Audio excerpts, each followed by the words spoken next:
What's going on, guys? It's Jesus here again to bring in another League of Legends video. Riot has released the upcoming changes that they're planning for the new season. Season 10 coming in 2020. Really, preseason starts in a little under a month, so pretty excited about that.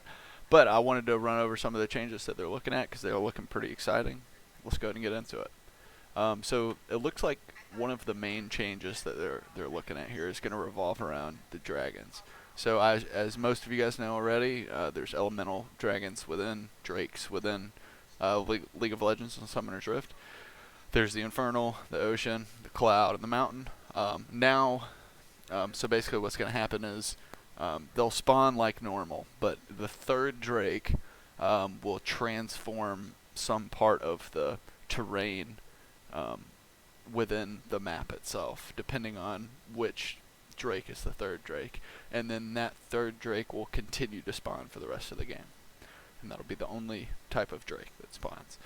So we'll look at kind of the changes here and see what terrain changes based on what drake comes. So first is the Infernal.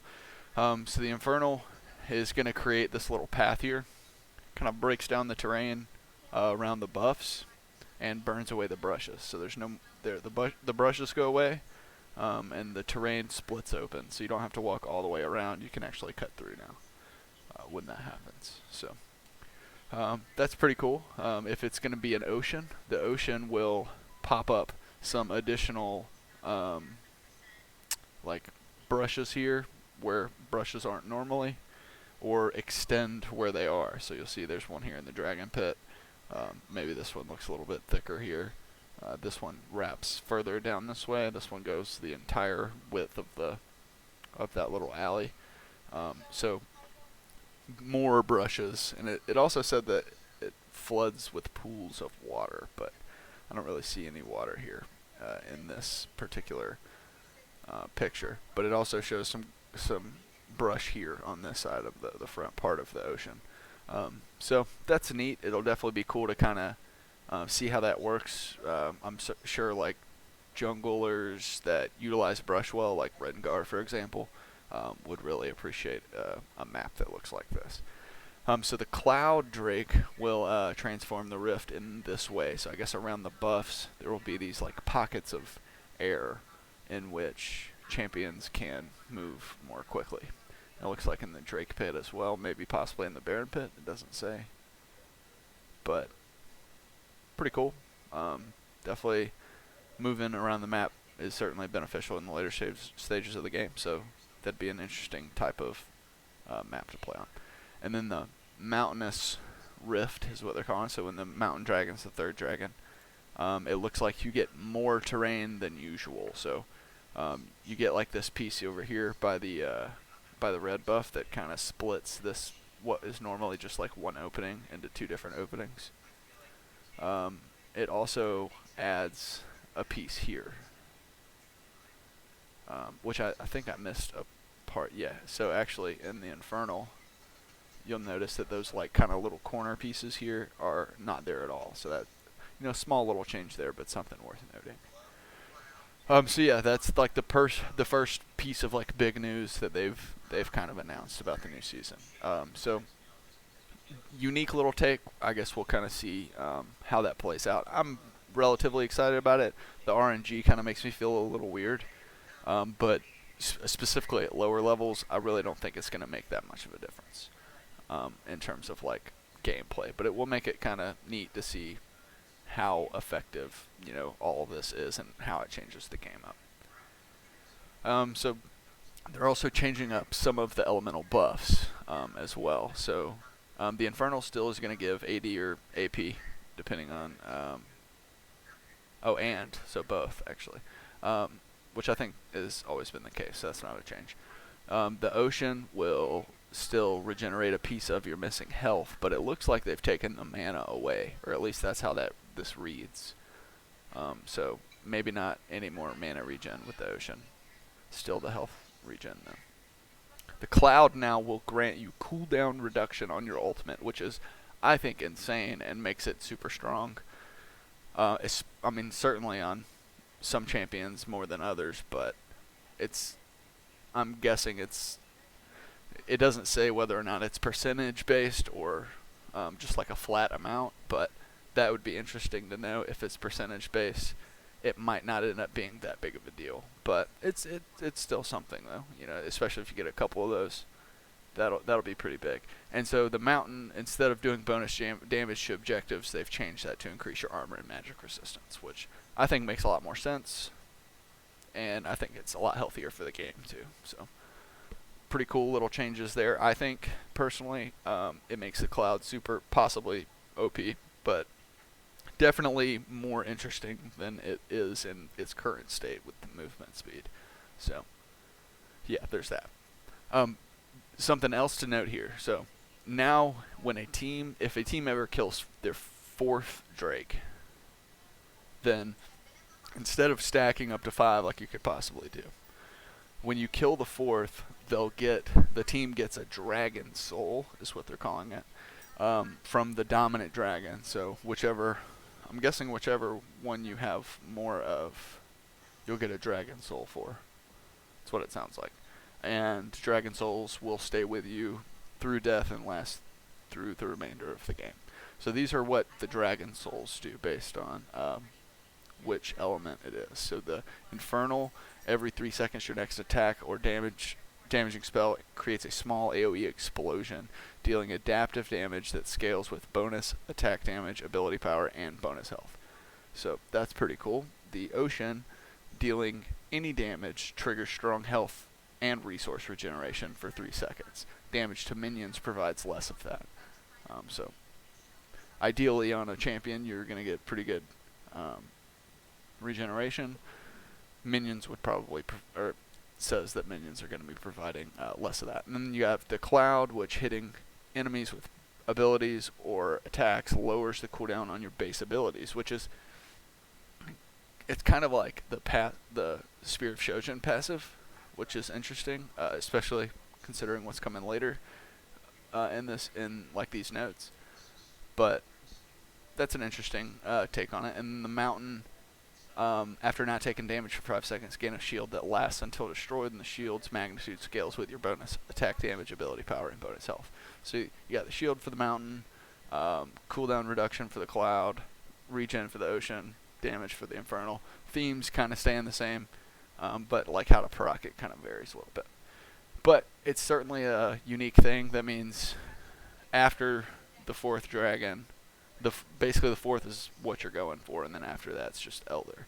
Which, speaking of Elder, going into the Elder changes here. So now, instead of just a flat, like a passive buff, I guess, of sorts that the Elder Dragon currently applies with the burn that it applies, and the bonus adaptive damage. Now, they say it's more satisfying, but it grants a powerful short-term combat buff, and they're retooling to offer teams who failed to claim a Dragon Soul a team fight-focused hope for getting back into the game. So they're removing the scaling with the number of elemental drakes that you get, and instead of the they're replacing it with a new execution component, I should say. And it's basically, if Elder's burn damage affects low health enemy champion, they'll be consumed by a searing Elder immolation, killing them instantly. So they have a video provided here. Oh, well, if I don't skip it. We got Twitch here, hitting the Lulu, and then boom, the execution. So that's pretty neat. It kind of seems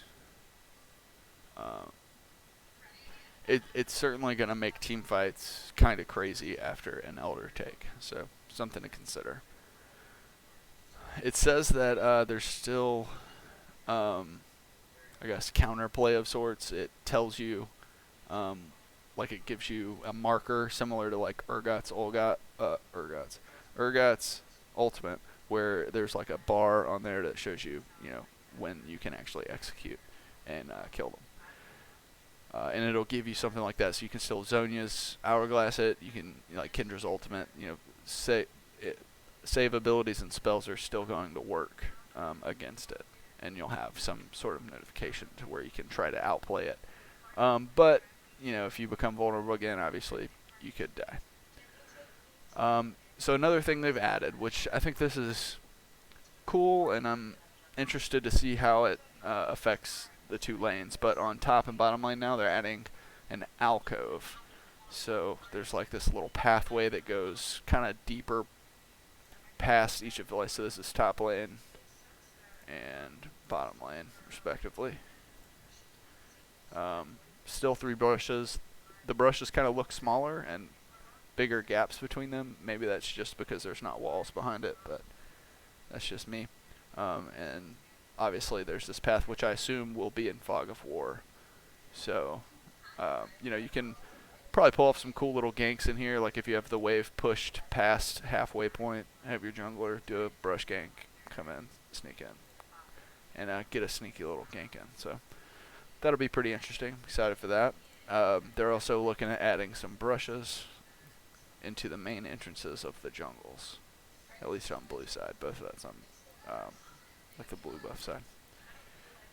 Alright. They're changing up jungle path diversity, so they're basically making it to where you can either do buff Krug's third camp or buff Gromp third camp to hit level 3, which currently I think the only way to get level 3 after 3 camps is going Krug's.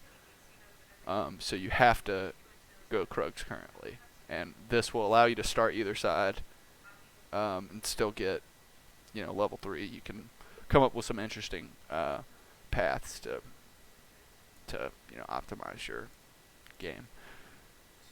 They've also added respawn timer icons, like they already have on the buffs, to every camp. So they also say, so I don't like this change. I'm a top lane player primarily. Obviously I play a lot of jungle as well, but I think at heart, like when I started playing the game, play top lane, certainly considered, I feel like, my main role. And I love obviously having a lot of influence over my games, and I feel like I do have that influence.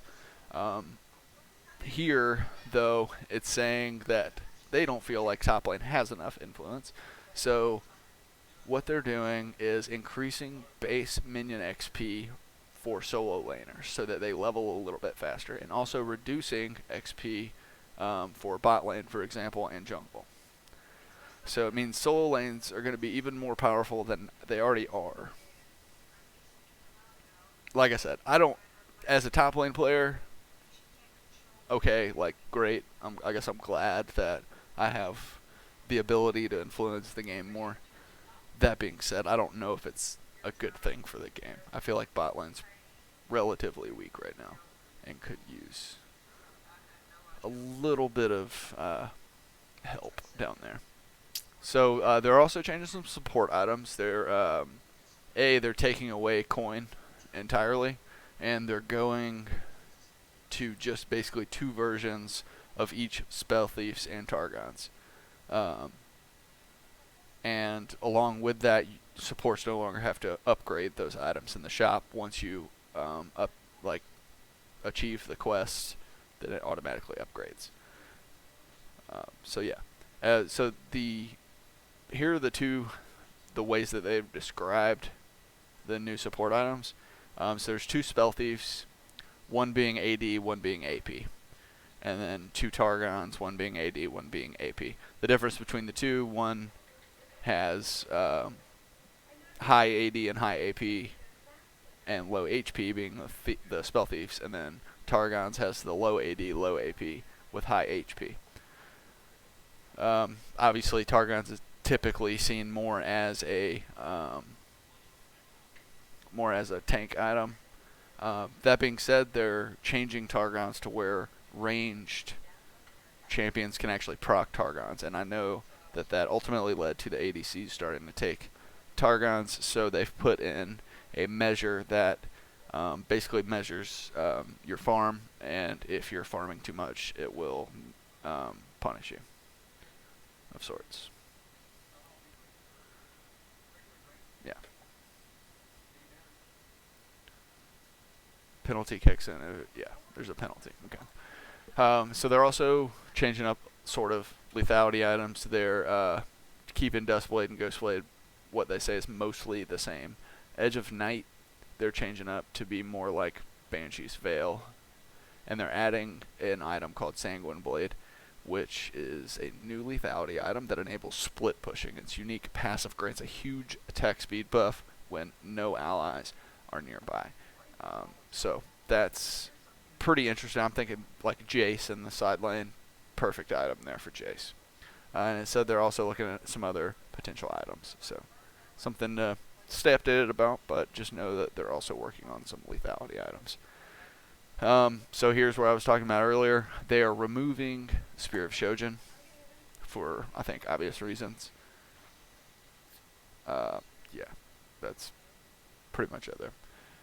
They said they're going to be looking at other stuff as well. They're changing a few runes as well, being the last thing that we're going to cover here. Conqueror, because it's kind of pushed tanks entirely out, they're changing it to, they're taking away the true damage conversion and putting more power into the stacking adaptive force. Kleptomancy is being changed to where they are pulling power out of the farm gold off my enemy pattern and pushing more into the early game elixir drops. And then finally, Aftershock, which obviously like Rakan, some squishier champions use it to kind of aid their, what they call it as fragility. And they're lowering the flat resistances on the rune and buffing the power that it gives to tankier champions. So they're trying to push it more towards a tanky type of champion rune and not to be picked up by champions that are relatively squishy. So that's all they have right now. It shows that in November, patch 9.23, that will be the patch that begins preseason. It's some cool stuff. They're making a lot of changes, though I feel relatively minor compared to last year with the addition of turret plates. But it's cool. I'm excited to get a new season going, to change up the game just a little bit. And I wanted to share it with you guys. Hopefully you guys liked this video, and if you did, give me the thumbs up, and don't forget to subscribe to the channel if you haven't already. I'm Jesus, and I'll see you guys next time.